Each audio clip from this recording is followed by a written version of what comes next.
ভাবি 4-5 দিন দুধ দিয়েন না, আর এ মাসে আপনার দুধের বিল হয়েছে কয় টাকা? অরুণ ভাই এ মাসে দুধ বেশি নিছেন, সব মিলিয়ে 1500 টাকা হইছে। ও আচ্ছা ভাবি, আমার কাছে তো ক্যাশ নাই, আপনাকে অনলাইনে পেমেন্ট করে দেই। অরুণ ভাই অনলাইনে পেমেন্ট করেন, সমস্যা নাই, সেরা টাকা দিয়েন না।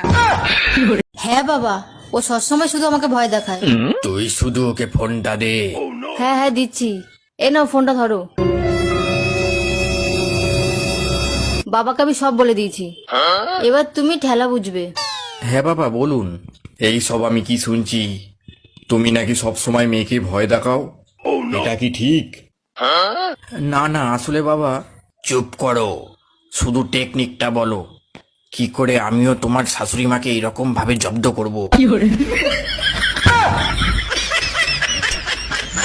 তুমি যে 2-3টা ছেলে মেয়ে পয়দা দেছো, ওগুলো কি একটাও মানুষের জাত হইছে? সব দোষ আমাকে দিচ্ছ কেন? তোমার কোনো দোষ নাই। 1 মিনিট, আমার দোষ দিচ্ছ কেন? পয়দা তো দিছো তুমি। তুমি যে জিনিস কুরিয়ার করছো আমি সেই জিনিস ডেলিভারি দিছি, তাহলে দোষটা কার?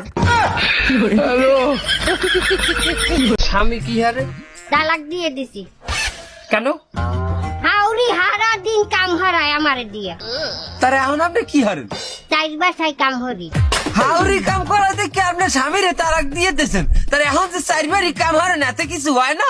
ওই পয়সা, ওই পয়সা, হাউরি তো আর পয়সা দিতেন। চাচি, হাউরি কাম করায় হেপিনে স্বামীরে কেন তালাক দিলেন? তা হাউরিরে তো আর তালাক দেওয়া যায় না। শোনেন, যে কোনো শুভেচ্ছা গোড়া দিয়ে উগলেই হেলাইতে হয়। আমি গোড়া দিয়ে উগলেই হেলাইছি, স্বামীরে তালাক দিয়ে দিই। আচ্ছা বউ, আমি মরে গেলে তুমি কি করবা? কেন? আমি আমার বোনের সাথে থাকবো। ও, আমি মরে গেলে তুমি কি করবা? কেন আমিও তোমার বোনের সাথে থাকবো? টুম্পা ভাবি ফোন দিছে, ফোনটা তুমি রিসিভ করো তো, তা না হলে আমার 1 ঘন্টা সর্বনাশ করে দেবে। হ্যালো ভাবি, ও তো বাসায় ফোন রেখে মার্কেটে গেছে। খুব ভালো হইছে, তোমার সাথে আমার জরুরি কথা আছে। বলেন কি ভাবি, আমার সাথে কি জরুরি কথা? কালকে যে শাড়িটা দিছো না, ওই শাড়িটায় সমস্যা আছে, ওই শাড়িটা পাল্টাতে হবে সোনা। Bye bye. আজ প্রমিস ডেতে তুমি প্রমিস করো আমি মরে গেলে তুমি বিয়ে করবে না। প্রমিস করতেছি, তুমি মরে গেলে আমি কোনোদিন বিয়ে করব না, আর আমি মরে গেলে তুমি কি করবে? প্রমিস করতেছি সারা জীবন আমি আমার ছোট বোনের সাথে কাটিয়ে দেবো, আর তুমি কি করবে? আমিও বাকি জীবনটা তোমার বোনের সাথে কাটিয়ে দেবো, বিয়ে করব না।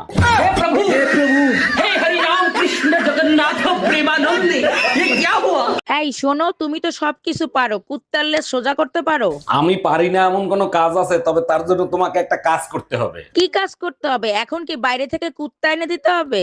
আরে না, কুত্তা আমার সাথেই আছে, তোমাকে শুধু একদিন কথা না বলে থাকতে হবে। একটা গেম খেলি। কি গেম? ধর যে তোর নাম হচ্ছে খাসকি আর আমার নাম হচ্ছে মরা ইন্দুর। কিন্তু বন্ধু আমার নামই না ভালো হইলো। যা হয়েছে হয়েছে, ওটা বিষয় না, ঠিক আছে? তুই আমার নাম ধরে ডাকবো আর আমি তোর নাম ধরে ডাকবো। Start start. খাসকি মারা এন্দুর, খাসকি মারা এন্দুর, খাসকি মারা এন্দুর, খাসকি মারা এন্দুর, খাসকি মারা। এই, তোমার ফোনে টুম্পা ভাবি ফোন দিছে। আমি কাজ করতেছি, লাউড স্পিকারে দাও। ভাবি, আমার বেডরুমের লাইটটা কেটে গেছে, আমি তো অন্ধকার ভয় পাই, ভাইরে যদি একটু পাঠায় দিতেন। অবশ্যই পাঠাই দিতাম, ও তো বাজারে গেছে ভাবি। এই গরমে বাজার করা যায়, তাই তাড়াতাড়ি চলে আসলাম। এই শুনছিস, এনে মিষ্টি খা, মিষ্টি খা। কিসের জন্য? আজ আমি বাবা হয়ে গেছি। ও তাই? ছেলে না মেয়ে হয়েছে? মেয়ে হয়েছে। আজ আমি খুব খুশি, 2 বছর পর ঘর যাচ্ছি। কি?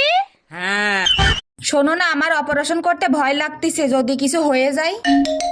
হ্যালো, অরুণদা 2 লাখ টাকা দিয়ে নাকি বৌদির অপারেশন করতেছেন, এত টাকায় তো আপনি নতুন আরেকটা বিয়ে করতে পারতেন। সাগরদা, আপনি বন্ধু নামের কলঙ্ক, এই কথা আপনি আগে বলবেন না? অর্ধেক টাকা তো আমি জমা দিয়ে ফেলাইছি। আগে তোরে মার্ডার করব, তারপরে আমি অপারেশন করব। বলছি এইটা কি ঝুনঝুনি পোদ্দারের বাড়ি? না না, ঝুনঝুনি পদ্মার 3 বছর আগে এই বাড়িটা আমাকে বিক্রি করে দিয়ে তো চলে গেছে। সে তো এখন এখানে থাকেনি। কিন্তু ভাই তুমি কে? ঝুনঝুনি পোদ্দারের নামে একটা পার্সেল ছিল, পার্সেল দিতে আসছি আমি। আসলে আমার নামই ঝুনঝুনি পোদ্দার। আসলে আমি ভাবছিলাম তুমি কিস্তিওয়ালা, লোনের টাকা আনতে আসছো। বলছি এইটা কি ঝুনঝুনি পোদ্দারের বাড়ি? না না, ঝুনঝুনি পদ্মার 3 বছর আগে এই বাড়িটা আমাকে বিক্রি করে দিয়ে তো চলে গেছে। সে তো এখন এখানে থাকেনি। কিন্তু ভাই তুমি কে? ঝুনঝুনি পোদ্দারের নামে একটা পার্সেল ছিল, পার্সেল দিতে আসছি আমি। আসলে আমার নামই ঝুনঝুনি পোদ্দার। আসলে আমি ভাবছিলাম তুমি কিস্তিওয়ালা, লোনের টাকা আনতে আসছো।